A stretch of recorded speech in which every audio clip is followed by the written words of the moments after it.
Hoćeš vrati ti da? Ću slobodno. Значи, славаме фаламе на Бога, се наоѓаме на местото каде што растело дрвото, од кое што е направен крстот Господов. Ова е црква посветена на свети Петечо Иван Крстител. На чести крст. На честиот и животворен крст Господ. Значи, овој храм е посветен на честиот и животворен крст Господ. Вистинската представа на Пресвета Троица, единствена канонски исправна, е иконата каде што се представени трите ангели, тоест трите лица на Пресвета Троица, кои што Отецот, Синот и Светиот Дух го посетуваат Аврам кај дамот Мамре. И ова е композиција каде што се Отецот, Синот и Светиот Дух, тука е Аврам и неговата жена Сара. И тука се случува една многу интересна драма, имено Аврам како најкроткиот и најдобриот човек на планетата Земја, избран од Бога, уште кога живеел во Ур Халдески, и тие биле незнабожци, тоест биле многу божци, му вели, излези од домот на таткот и дојди во земјата што ќе ти ја дадам во наследство. И Аврам го послушува Бога, ја зема својата жена Сара, а го зема и својот внук Лот од неговиот починат брат. И кога доаѓаат во местото Хеврон, кај што Бог му го даде во наследство местото и рече, ќе те умножам и преумножам како песокта морска. И Аврам дошол по послушание, дошол, тие биле номади со стоката и така натаму, и кога дошле тука, поминале години, тие се уште немале дечина, Бог му вели на Аврам, Господи, на кого ќе го оставам сето ова, на мојот најголем од слугите свој се ќе остане. Но Бог му го повторува неговото ветување. Во еден период Лот, кога пораснува, се жени, има две ќерки и се делат со имотот на свети Авраам, праведен и патриарх Аврам, и тогаш Аврам останува во местото каде што веќе биле дојдени, а Лот оди во близина на мртвото море, кај градовите Содом и Гомор.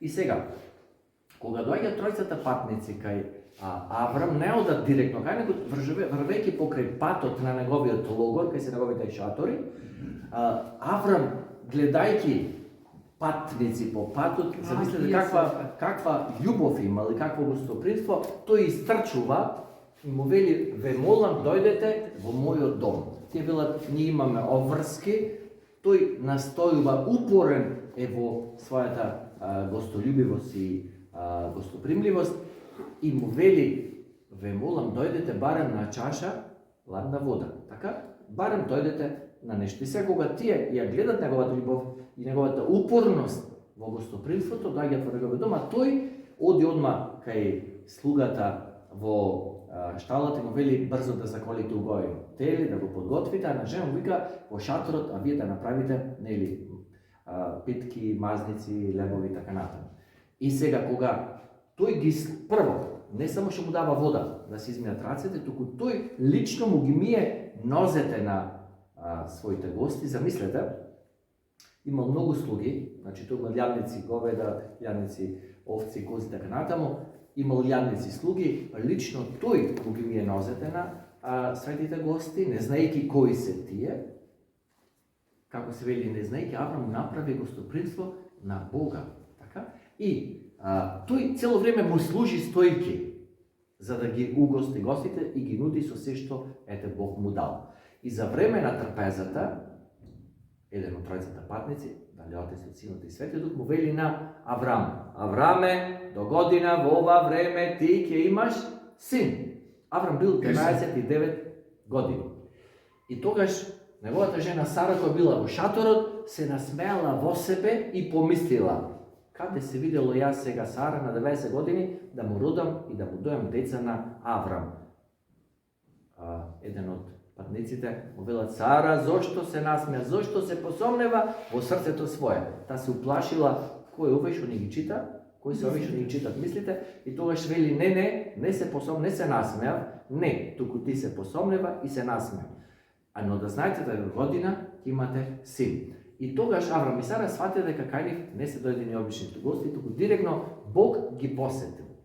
И навистина, по една година, Бог благословува, да му се роди синот од венчаната жена, тоест неговата законита жена Сара, бидејќи тој имал син Исмаил од слугинката на Сара, од Агара, кој што нели Сара инсистирала да добијат барем дете од слугинката и вели ќе го пречекам на преградката моја, во рацете мој, тоа дете ќе биде како наше. Тоа се случи на 86 години, кога има Аврам, меѓутоа Бог му го повторува тогаш ветувањето дека не, туку ќе добиеш дете од твојата законита жена, и тоа се случува на 99 години, ветувањето, а на 100 години кога бил Аврам веќе му се раѓа неговиот правороден син од законитата жена Сара. После тоа, од ова место, тие одат на Содом и Гомор, а Аврам ги испраќа како добар домаќин не надвор од куќата, туку до врвот на ритот на планината, од каде што тие, кога треба да се оделат, му велат, меѓу себе велат, Аврам е нашиот најдобар пријател, најдобриот човек на планета Земја, не можеме да не му кажеме каде одиме. И му велат, Авраме, ние сме тргнати да одиме во Содом и Гомор, и слушнавме, стигна плачот и злото што се прави во градовите Содом и Гомор, и ако е вистина така, дојдовме да ги уништиме тие градови. Во тоа место, сите ние сега нели сме запознати од Библијата, се случувале најнеморални действија, кои што за жал денес и јавно некои ги пропагираат и ги декларираат и ги наметнуваат и така натаму во име на ова на она. И тогаш тие велат, сакаме да ги уништиме тие градови. Слушате, сега колку интересно, кој бил Аврам? Колкава имал голема љубов кон Бога, а тој имал љубов, а се гледа преку неговата слобода. Слободата што имал, ја открива неговата љубов. Вели, Господи, како ќе убиеш цели, ќе уништиш толку градови, таму има многу луѓе.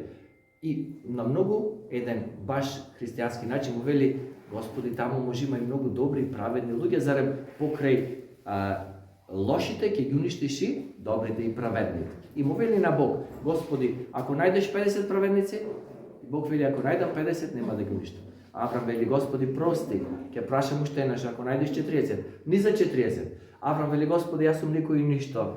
Ако најдеш и 30, Бог му вели 30 праведници, ако најдам, нема да ги уништам Содом и Гомор. И тогаш Аврам прави метање, вели, Господи, прости, јас сум земја, никој ништо. Но ако најдеш 20 праведници, дали ќе ги уништи Содом и Гомор, и тогаш Бог му вели, не 20, само 10 ако најдам, нема да ги уништам тие градови.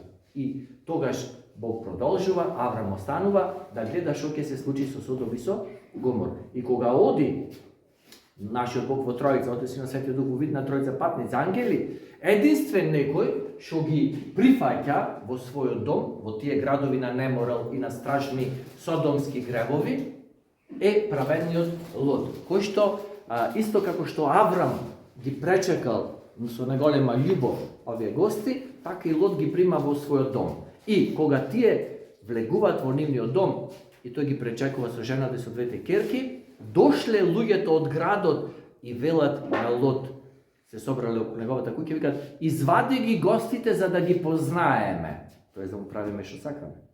И тогаш видите каква љубов има Лот, какво гостопримство. Вели, тоаш било светиња да ти дојде непознат човек дома, како Господ да ти дошол, и тој Лот вели, слушајте, сограѓани мои, земете ја жена ми, моите двете керки кои не спознале маж, и правете му што сакате, но моите гости кои се под мојот кров, не ги допирајте.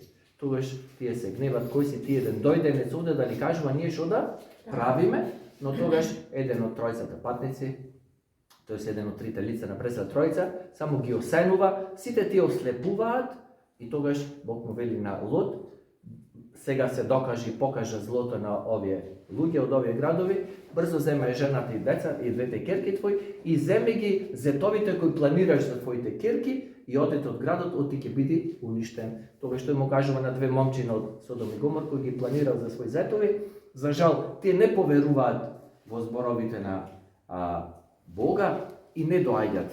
Тогаш тие мора да заминат и заедно Лот со жената и двете керки излегуваат. Меѓутоа, Бог му вели, немој да се обзирате назад. Неговата жена, за жал, кога се слуша тој голем татнеш од небото и се вели дека од небото слегол оган значи огнени топки. Сега денес на дното на мртвото море се откриени и остатоци од стари градби.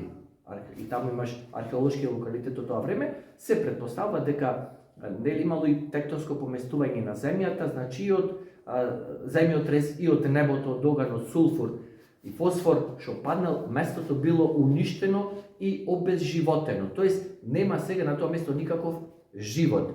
Така да жената за жал во тој момент се врти и се вели дека станала камен стол, тоест